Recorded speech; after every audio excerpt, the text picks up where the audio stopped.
Chance Dorland, and welcome to the Marmot's Hole podcast, brought to you each week by KoreaFM.net, an online radio station featuring independent musicians and original podcast content from the Korean Peninsula. I'm, of course, joined each week by Robert Kohler, magazine editor here in Seoul, who for years operated the Marmot's Hole blog on rjkohler.com. Today we'll start with a short discussion of 3 recent stories, and then focus on South Korea being named the #1 country for innovation in the world. That's right. #1 for innovation, so we'll be talking about that. But Rob, how have you been lately? I've noticed the last couple of podcasts, I just jump right into it. I don't even ask you how you are. Oh, I've been, doing okay. Basically, same shit, just bigger pile. Well, maybe that's why I didn't ask then. But I mean, you're spending a lot of time on photography, so has that been taking up a lot of your free time? Well, yeah. I mean, my free time, such as it is, it's been a pretty busy January. At my day job. So, yeah, all things considered, doing okay. And publishing, with publishing nowadays, if you have work, you're doing okay. Yeah, and don't complain, I guess, then, right? You won't hear me complaining here. Kind of the same in radio, actually. So I guess no complaints coming from either of us. But we're doing things a little differently today. We're going to start with 3 stories, kind of run through them, kind of like an update of what's going on, and then we'll focus once again on Korea being the #1 country for innovation. But let's first get to those 3 stories. Well, unless you were under a rock this weekend here in South Korea, you probably heard Jeju was cut off by snow in Korea's coldest weather in more than a decade.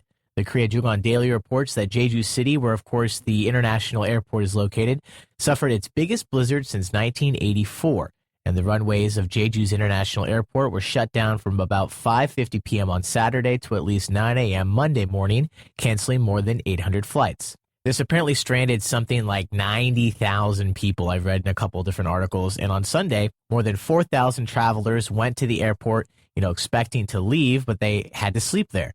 The Ministry of Land and Transportation apparently offered some of these people lots of different things: 300 blankets, 100 mats, 500 loaves of bread, 2,000 bottles of water, but many still ended up sleeping on the freezing floor, and there were not enough supplies to go around.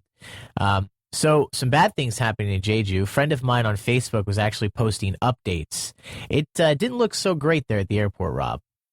No, I mean, that being said, there are worse places to get snowed in than Jeju-do, right? Well, I mean, on a good time, getting delayed at Jeju-do would be great. But yeah, I hear. I don't know if this is how would you say verified, but I hear they were like selling mats to people, or not even mats, just like cardboard to people, so that they could sleep on the ground on something other than just the cold floor.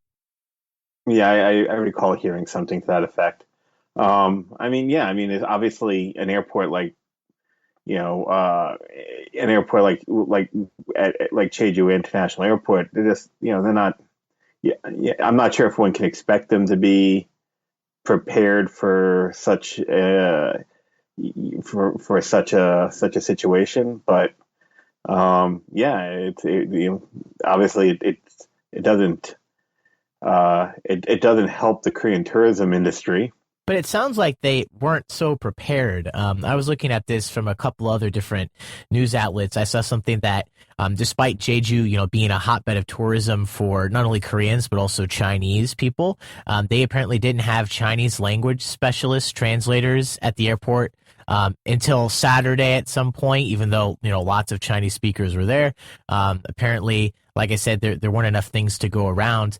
But people were saying that they were kind of just like passing the blame off to the passengers, and they felt like there wasn't a lot of help going around. And then also, I think someone from the transportation ministry actually said, so they confirmed that there were not any plans. So I guess, up to now, there still aren't any plans for such a snow situation in Jeju. So they kind of just rolled with the punches and did what they thought they should do.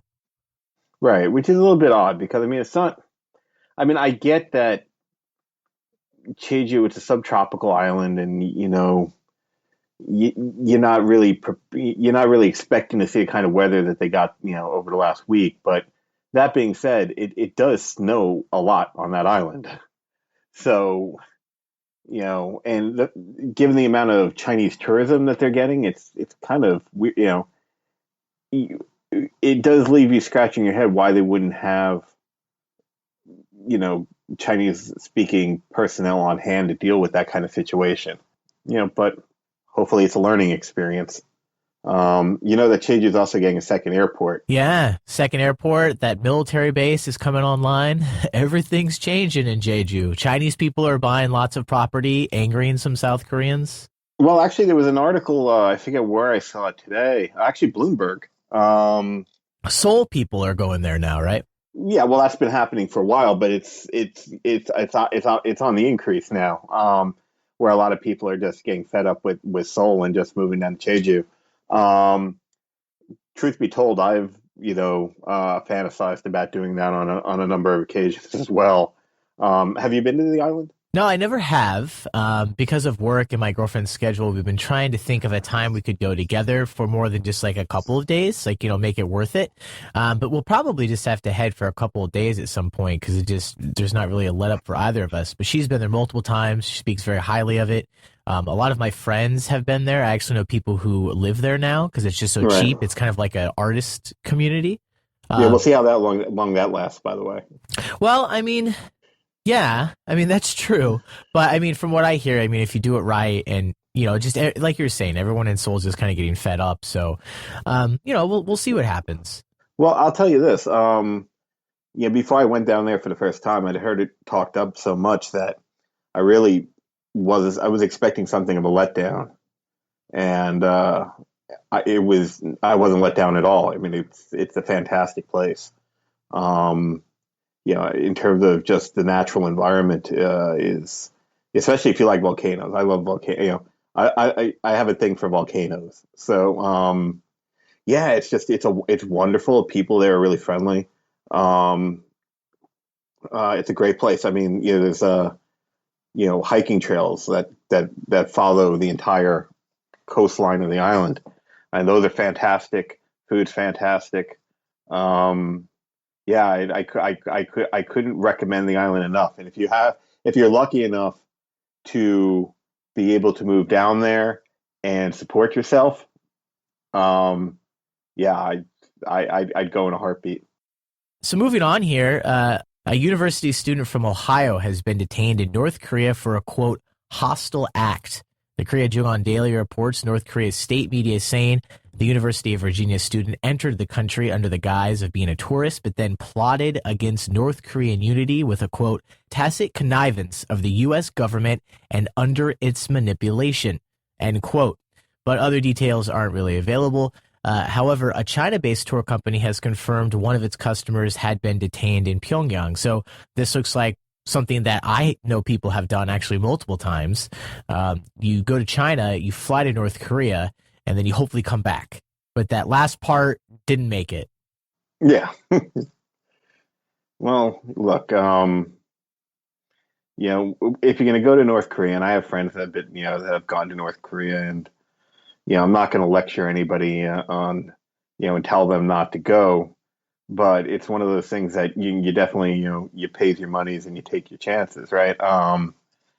Y- the good news is if you're white, actually, I was reading the One Free Korea blog, Justin Stanton's blog, and he has a post about this, which um, and he points out that the good news is if you're white, they'll usually they might detain you for a couple of weeks or a couple of months, and they'll treat you relatively well, and eventually you'll come out.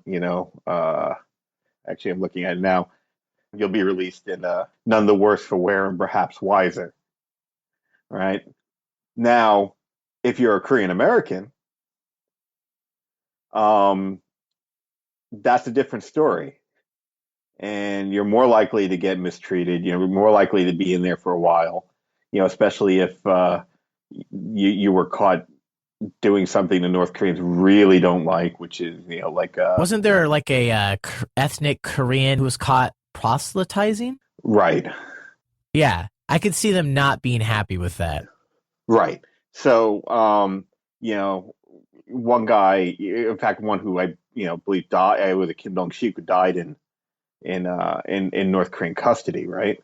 So if you're going to go to North Korea, you really need to be on your best. I don't know what this kid did or if he did anything, you know. Well, I was reading up on him, and once again, I don't know, so I don't want to throw anything out there. But apparently, Dean's List, went to university. At least from what I've seen, didn't seem like obvious troublemaker. No, right. I mean, and where do you go? UVA?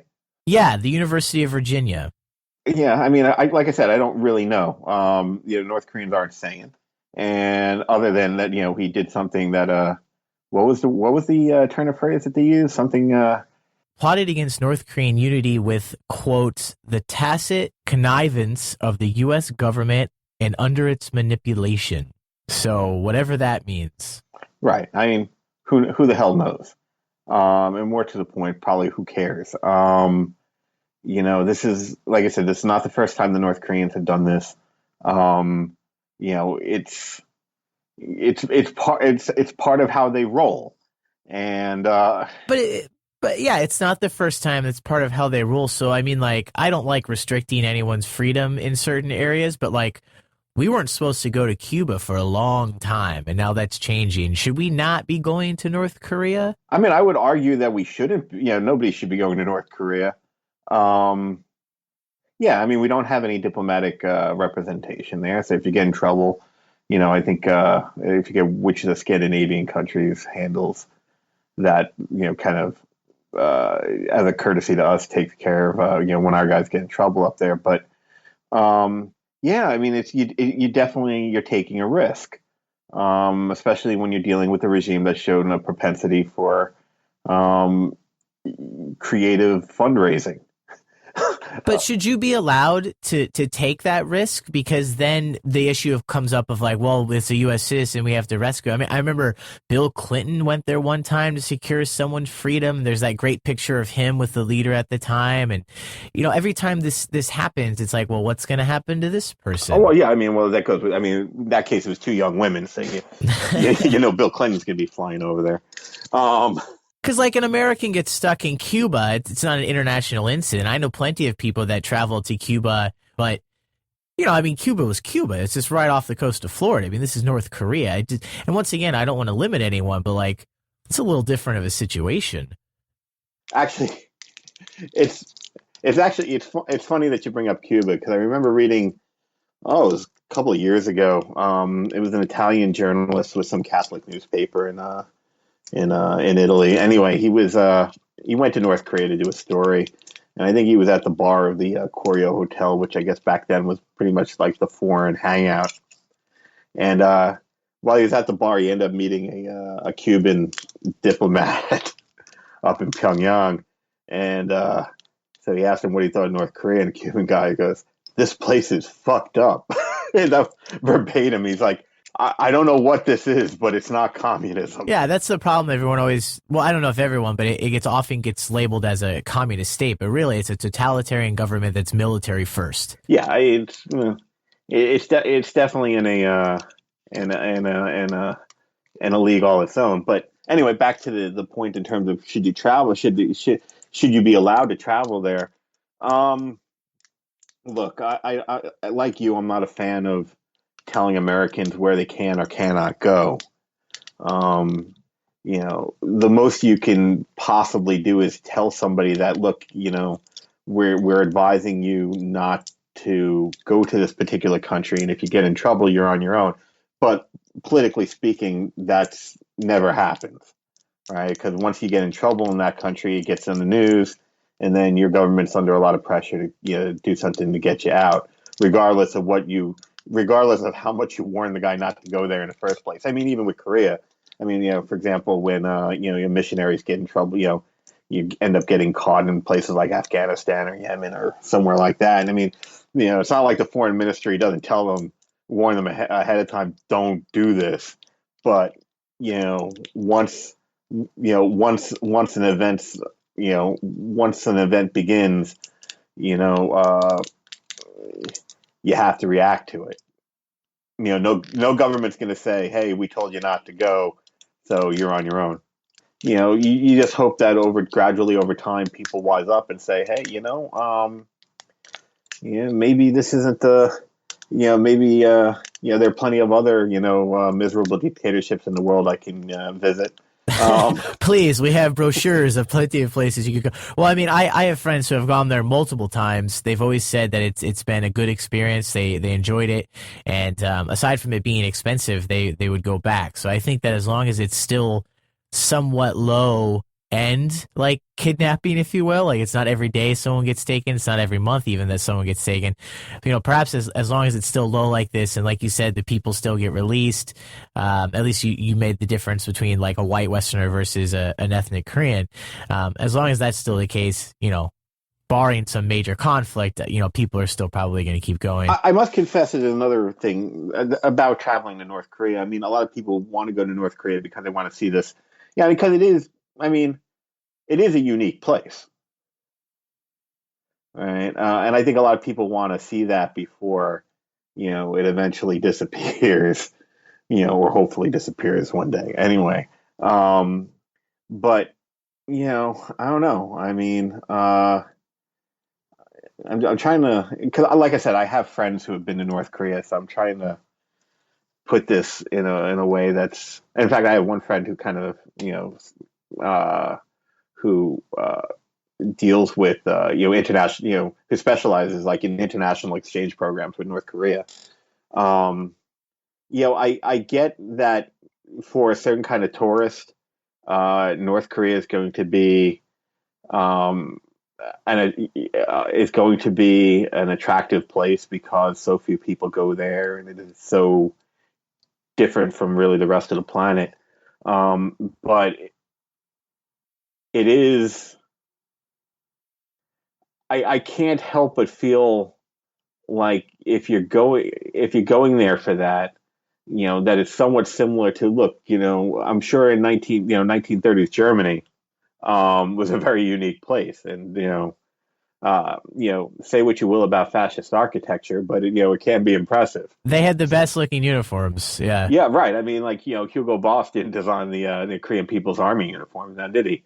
But yeah, it seems like almost what's the word I'm looking for? Poverty tourism. Yeah, but a little different. Not because, like you said, there's plenty of places you could go to see that. Right, and actually, from what I understand, it would be when you go to North Korea, you're not going to see a lot of poverty, right? Yeah, the people I know who have gone there, you go to specific areas or you stay at kind of like at like a resort type of place, and then you're just allowed to go here and there. But I remember actually one person I know who went to North Korea multiple times. On one of the trips, I think it was a festival. It was a festival, and there were like fireworks, so there were celebrations in the Right, city, and so if I remember correctly, I don't want to make anything up, but I believe they just told him and the other group of people he was with, you have like an hour or two, come back. And he was just right, able to walk around, and he went up and he talked to people. And he said it was really interesting. And it only happened that one time that he was allowed to do that because he'd been right. back multiple times. And so, yeah, he said it was exhilarating. He wants to go back again. Well, look, my personal feelings about tourism to North Korea aside, there is an argument to be made that and certainly, my friends will make that is, that by promoting and engaging in uh, civilian exchanges with North Korea, by promoting interaction between, Westerners and, North Koreans, you can start breaking through the wall, and show North Koreans, look, not all Americans are or not all Westerners are jackals, and um, we're all just people, and you could start changing opinions, start changing ideas. Plus, if if if North Korea sees that there's a way to make money from tourism and enough money from tourism, it might moderate their behavior. By promoting tourism to North Korea, you're bringing them into the global economy. You're going to encourage them to behave better internationally. That you'll be able to bring, like I said, you bring change, on a person to person level, in open minds and open hearts. So I think there is, that argument to be made. I won't make it, but certainly, But certainly It exists. there are other people who will, and it is a an argument that deserves respect. I mean, like I said, just because I personally think it's a bad idea it doesn't necessarily mean that it is. We'll see what happens with this recent person being held U.S. citizen for a, quote, hostile act. We'll see what happens with that, of course. And then finally here, third story we want to go to before we get to Bloomberg's news. South Korea enacted tougher laws against unruly passengers. And we've heard about this before. The BBC reporting under these new rules, passengers will have to pay a higher fine if they disturb the pilot. And transport officials say they revised the law because of public demand here in South Korea. Of course, we remember that came from Heather Cho, convicted last February after ordering a plane back to the airport to offload a steward who served her nuts in a bag, not in a bowl. Macadamia nuts. This was nut rage. This was that whole thing. And of course, she was able to cause that fuss because aside from being the vice president of Korean Air at the time, she's also the daughter of the airline's chairman. So after confronting the flight staff, she ordered the plane, which was at JFK Airport, to turn back, get rid of the chief steward. So now, anyone under the new law who disturbs the pilot during the flight could face up to 5 years in prison or a 50 million won fine. That's not a lot of money. It's about less than $50,000, but it is a big jump because previously there was no jail term and it was only 5 million won, so a little less than $5,000.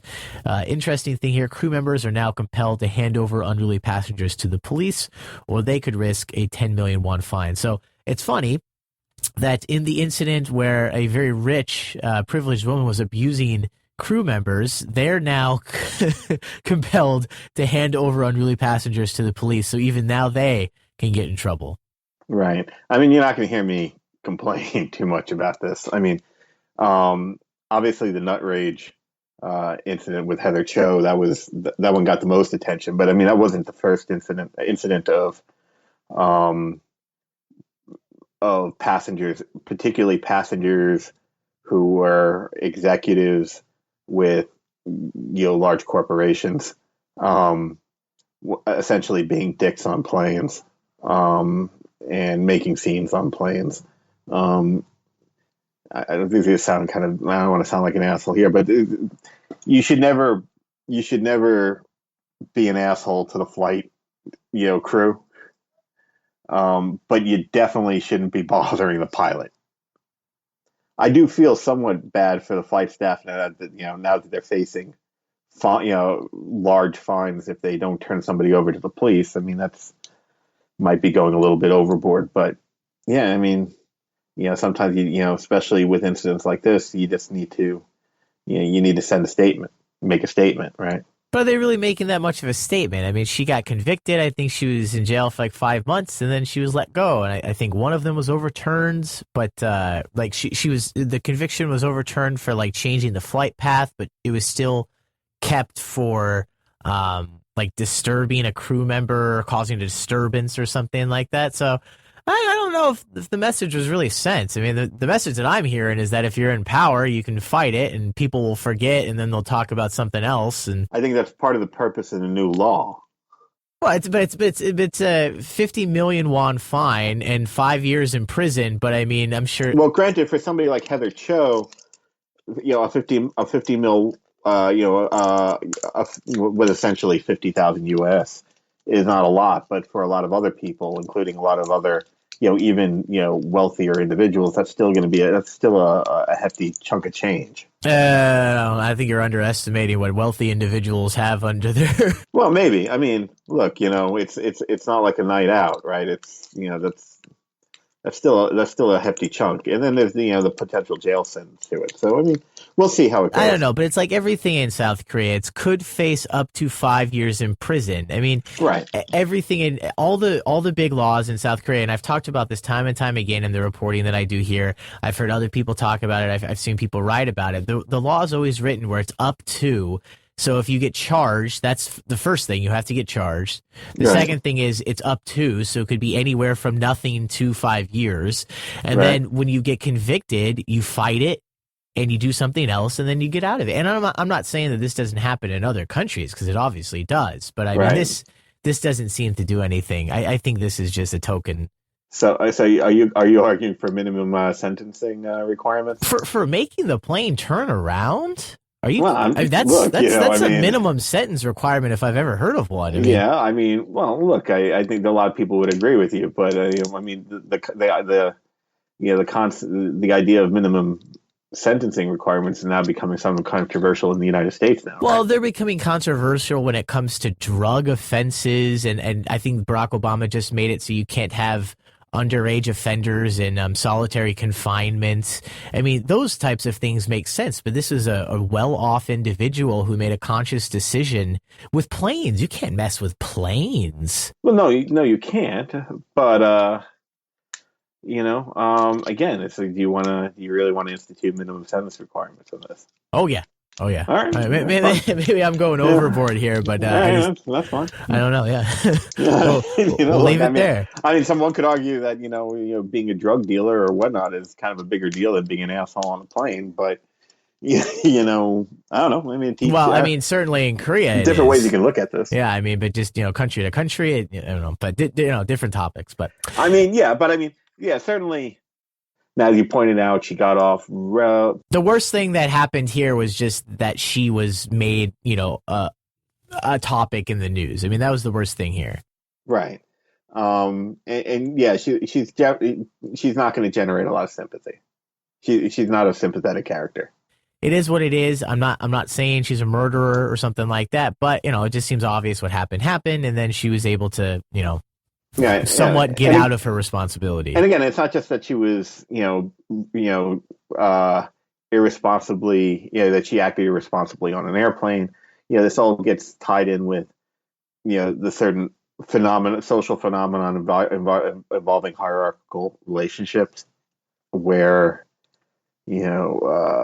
people in higher social positions will occasionally act in ways that are really what's the word I'm looking for, indelicate, and downright exploitive. And yeah, I mean, it's just there's so many things that were wrong with that incident that it really goes without saying. Well, I feel bad that we're even talking about it because we've been talking about this for so long. So let's move along now. Our main story here.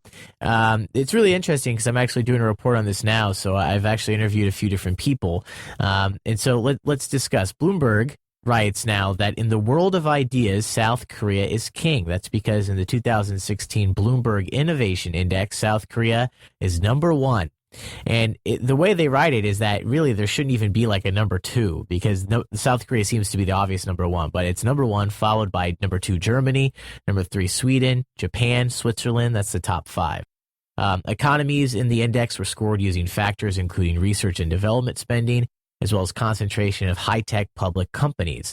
South Korea received top scores for manufacturing value added, as well as tertiary efficiency, a measure that includes enrollment in higher education and the concentration of science and engineering graduates, which we both know South Korea has in spades. So while Korea was rather low, for instance, in productivity, it was number 39, which is obviously far from number one. It was second for R&D intensity, high-tech density, and patent activity, and also ranked sixth for researcher concentration. So generally high up other than productivity. I mean, there are only 50 countries in the index, and it was number 39. Not very good. And as I mentioned, I've interviewed a few people about this. The main article from Bloomberg, I interviewed that journalist, and she told me that the real issue is South Korea, since they're so far above even number two, Germany, is just getting the bang for its buck that it should be getting. Because it's no secret, as she talked about, that South Korea has a lot of factors that limit how much the country could really benefit from even the very innovative system that it has. One example that we talked about, and she wrote in the article while speaking to another expert, was that if you're in South Korea and you work for a company, a J-ball like Samsung or something else, if you come up with a really good idea, you don't start your own company and try to make millions. You bring the idea to the management. That can have some benefits, that can have some drawbacks, but basically that can kill a lot of really good ideas if they're not into it, or everything with bureaucracy and stuff like that. Nothing's going to really get through. So that was one of the problems we talked about. Some of the other countries in the list were the U.S. at number 8, Russia at 12, the UK at 17, Canada at 19, Australia at 20, China at 21, Hong Kong at 37, India at 45, and the last country, number 50, was Kazakhstan. So, Robert, first off, what do you think about this? It's number one innovation ranking for South Korea. No one is going to argue that South Korea doesn't have a lot of, Third year straight, too, right? yeah, for a long time, clear winner. No one's going to argue that South Korea isn't a tech hub, but perhaps maybe for some people who live here more than people who just view South Korea from afar, I would not use the word innovative a lot. I would probably use something as in like technologically advanced or on the cutting edge, but innovative doesn't quite, I think, sum up South Korea the way some people might like it to for the number one country in this index. Okay, well, I mean, okay, we need to. Um, I mean, the tech companies like Samsung, obviously, but LG, um, other tech companies out there. I mean, they do a lot of innovative work, and it's not just in the stuff that we know about. It's not just like with smartphones or TVs. There's a lot of innovation going on in terms of other related and unrelated technologies, and monitors and whatnot. So I mean, there is a lot of innovation going on. There's no doubt about that. And especially given the kind of money that they're pumping into R&D, that shouldn't come as a surprise. But as the Bloomberg article pointed out, and not just the Bloomberg article, but even if you read the OECD report on the OECD 2 years ago did a review of innovation policy across amongst member states. And if you read, actually, I should say point out the 2009 report, but if you read their report on Korea, I mean, they point out that, yeah, I mean, Korea has very high levels of spending on R&D, some of the highest in the world. A lot of that is actually by private companies such as Samsung, obviously, but others as well. And yes, it does have a very highly educated labor force, but there are certain bottlenecks that restrict what they would call, what they say is what the report says is Korea's economic convergence with the leading OECD economy. So why there are limits there, and again, the Bloomberg report did point out some of them, namely, if you do come up with if you're an engineer at, well, let's say Samsung, if you're an engineer there, you're likely to, and you come up with an idea, you're going to pitch it to your bosses and not not to a venture firm, or you're not going to go out and start your own firm. And plus, even within the companies, you have wages being determined by tenure and seniority. There's no there's a few mobile pension. What is that? There's a lack of pension mobility, and there's not a whole lot of movement of people between companies or between sectors, right? So, the Bloomberg article points that out.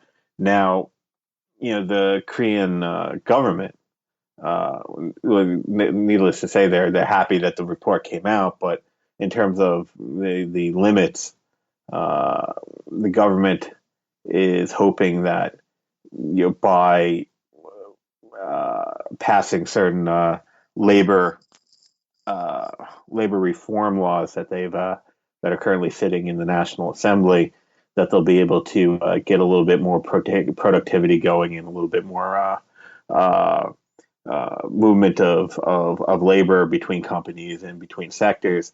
Plus, they're also hoping that they have that their system now of nationwide, what they call, what's the English word for these places? Centers for Creative Economy and Innovation, which is set up in different, basically one in each city and province across the country. They're hoping that these will be able to encourage kind of what they call a win-win environment, where big companies do well and ventures companies do well. Whether that happens will need to wait and see. There's already some doubt about the how effective or more to the point how sustainable these centers of creative economy innovation are because um, while they're each center is hooked up with um, an individual big company. For example, Seoul's center is associated with CJ, where in North Gyeongsang Province in Daegu, um, their centers are associated with Samsung, and throughout the country, there's a different big company associated with each center. Um, there's some questions about how sustainable the funding of these centers are. When they opened up initially, especially the provincial ones were quite sleepy. So there's like I said, there's concern that once you have a change of administration here, that these centers are going to go the way that a lot of these kind of pet projects have gone with previous administrations, and they'll just disappear. So, like I said, we'll have to wait and see whether these help or not. My own suspicion is that the problems in terms of getting the venture ecosystem up and running in Korea or flourishing in Korea, there are much deeper structural problems here that the centers are just not going to be able to overcome. So are these structural problems that we keep talking about, are these going to be things that are just going to be in the background and prevent perhaps a more efficient, innovative economy? Or is this going to perhaps in the future lead to Korea losing that number one ranking? I mean, like you said, it's not any surprise they're number one. They're pretty far ahead of number two. But is that going to be maintained? I mean, because like once again, I hate to keep coming back to this, and I don't know that one is necessarily better than the other, but it just seems to me as not a huge tech expert, but someone who's been interested in tech for a long time and decently well aware of what's going on. Korean companies are not perhaps creating new things, or we don't think of Korean companies as being particularly innovative, but once an idea has been established, they do it very, very well. Well, I mean, like thinner TVs, better washing machines, faster smartphones, but I don't know if any of that's particularly innovative. I mean, just look what's happening now with Chinese smartphones that are coming into Korea and all the fear that they're bringing in with them because they're like $80 compared to hundreds of dollars. Well, what Korean tech firms have been able to do, however, is more than just produce cheaper goods. I mean, they've done a lot of innovation in terms of, for example, monitor technology, screen technology. Korean tech firms are doing a lot of really, really interesting work. It's just, I mean, I think part of the thing is, when you look at who invented the smartphone, okay, it's the United States that did that, but, has Korea produced something like that? Maybe not, right? I mean, have they made I guess what you would call a game-changing development? Right? Maybe not, but how many countries have, right? You say, well, once a particular technology comes into play, they do it really, really well, but that's no small thing. That's where you see a lot of innovation is taking technologies and making them better, right? So that's not the problem that I see. The problem I see in terms of the venture ecosystem is that, I mean, the Korean economy is highly dominated by large corporations. It's a small place, and I mean, I shouldn't say that. I mean, everybody says Korea is small. Geographically, it may be, but it's still a country of 50 million people. But it is. It is an economy that's dominated, by the chaebol, and they get the best talent, they do the most R&D, and it's hard for, and again, even the OECD pointed this out. It's hard for small and medium sized enterprises to compete against that, including ventures. Um, you know, and again, this is not something that this is not a new story. This is something that administrations have been talking about. Shit, going back as far as I remember, back to the Kim Dae Jung administration, everybody's been talking about this. But it's a hard thing to change. That's when you're talking about creating fundamental changes in the structure of the Ukraine economy, that's not something that's easily done. That said, you know, with younger people nowadays, there seems to be more of a willingness to strike out on your own. One of the things that venture capitalism really requires is a spirit of not being afraid to fail. Or I would say here, perhaps what we're seeing a lot more of is not wanting to go down a certain path. A lot of the people that I know that seem to be doing cool things or want to start their own companies or, do something different, which is often very looked down upon here in South Korea, just not working for a large company, going to a good school, are people that, in my mind, I don't see them as people who are like, oh, I want to start a company and be like super innovative. They're just like, I don't want to work for this huge company my entire life. Yeah, and it should be applauded, really. That's no small thing here, right? So you're seeing young people that don't want to, the big corporate life, right? That want to go out on their own, want to do something cool. They're willing to take risks now.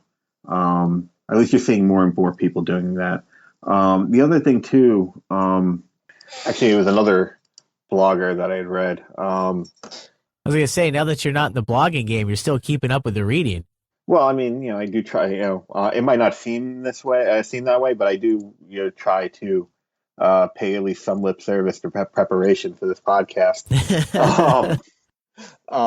The guy who does SoulVillage.com, who's a really brilliant blogger, Stephen, I think his last name is, I don't know how to pronounce it, it's M-O-T. He's a French guy. Had the pleasure of meeting him once, lovely gent. Don't agree with everything he says. He's he comes from a very different political perspective than I do, but he did write about this. And he did mention that, you're starting to see more young people going into ventures and trying to do something different. And in addition to, criticizing the very top-down model of innovation, which he says fails to fail, never fails to fail, which I'm not sure is necessarily fair. Like I said, Korea does have 3 years running the most innovative country in the world. I think that does say something, even if it's not maybe getting the kind of bang for its buck. But one of the things he'd also notes, though, is that one of the things that might start creating changes in the way the economy, the tech sector is structured, is foreign competition, namely by companies like Google. Right? They come in, they begin to weaken the Chable's kind of sphere of influence, and that might cause changes. But they have to be allowed to come in. A prime example within the last couple of years, and I don't endorse this company because I know that they've done some things in other countries and, have had some bad drivers that have done some bad things to people. But Uber came into South Korea and they were chased out of town. They're trying to come back now, and now we have Kakao Taxi. But, I mean, that happened. And now with these Chinese cell phones, they keep coming up in the news here now that are scaring companies and they're not being allowed to sell them, and then they pop up somewhere else. I mean, these chaebols, they're very innovative and they have a lot going for them, but they're also very protected. Right. And that, by the way, doesn't help, that doesn't help you get bang for your buck, bang for your R&D buck either, right? Is, when you do try to, when you do try to shut the competition out. Although in Korea's case, when they're working on this type of innovation, they're doing so, with the global market in mind, right? So, the saving grace there is when Samsung is doing its R&D, it's not thinking, yeah, it's not thinking about the local market. It's thinking about how do we compete on the U.S. market, right? So, there is that, but yeah, but still, I mean, look, Google's managed to, even if it's what do you call it? It's web browser isn't especially popular here, although it's more popular than it used to be. I was gonna say, well, Internet Explorer, I think maybe 8, 9, 10, they're no longer supported by Microsoft. So I think Internet Explorer 11, I believe, is the last version. And then with new Windows 10, Microsoft Edge, that just all switched over in the last couple of weeks. So Right. we're starting to see finally kind of a switch over to more open browser systems in South Korea because they just can't use Internet Explorer Right. anymore. Right. But anyway, but Google's managed to carve out a place for itself, especially in terms of its operating system, right? Which, the Android operating system. So obviously the iPhone was a major disruptive factor in the Korean market. Granted, Samsung was able to recover from it in a major sort of way, but the iPhone has its place here. So I mean, um, foreign companies can get in. It's just obviously Korea can be a tricky market. And look, things like Uber. Look, Korea's not the only place that Uber's had trouble No, getting into. exactly. And like I said, Um, they've made some horrible mistakes and they've done some not good things. But I was reporting on that when they came here. Everyone I knew that used Uber, they were so happy with it. Everyone was happy with the service. They're happy with the price. They're happy with the convenience. And that's in a country where taxi, at least here in Seoul, taxi service is it's really good. yeah, It's really cheap. And Uber was even better on top of that. And they were chased out of town. I mean, I think arrest warrants were issued for Uber executives. right. And obviously, they could have worked with the government a little bit more. They could have tried to follow the laws. But it just seemed obvious, at least from my perspective, that they just were not welcome. And now we have Kakao Taxi. Yeah, that is. I mean, that is a bit humorous. Work with the government and follow the laws. That's not how Uber rolls. Uber, Uber's modus operandi is go into a place, cause havoc, and then hopefully be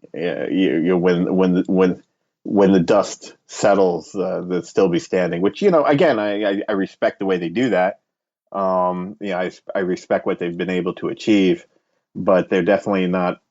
They're not known for playing nice with anywhere that they go, and I'm not surprised that they ran into problems here because, you know, yeah, it's a different bureaucratic beast here than let's say you're dealing with city governments in the United States. Yeah, no, I gotta say, touche to Seoul and touche to the government for like shutting them down. Like you guys won, but I have friends back home that drive I'm for not sure that I don't Uber. think that's a positive thing, but No, yeah, I'm just saying, like, touche to them. Like, I mean, they fought and, they didn't want it. Like, a victory is a victory, whether or not you're on the winning side. But right. I mean, yeah, not many places can say that. I fought Uber and won. Uber yeah, and there we won. are. Yeah. And then, Yeah, like I said, apparently they're coming back with maybe with one because there's different levels of Uber service. right.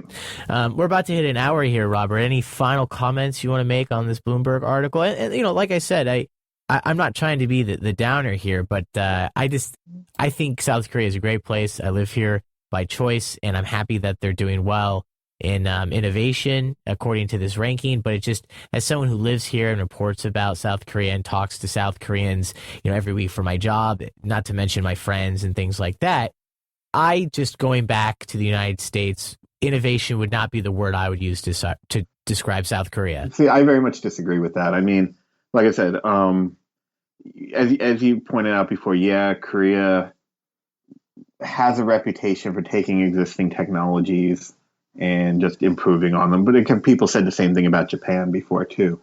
But I think the actual situation is a lot more complicated than that.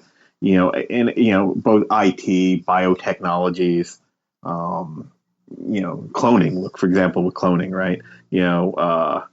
Uh, there's a lot of interesting things that are happening in Korea. They just maybe don't get the kind of press that um, certain tech developments do get in, let's say, in Silicon Valley.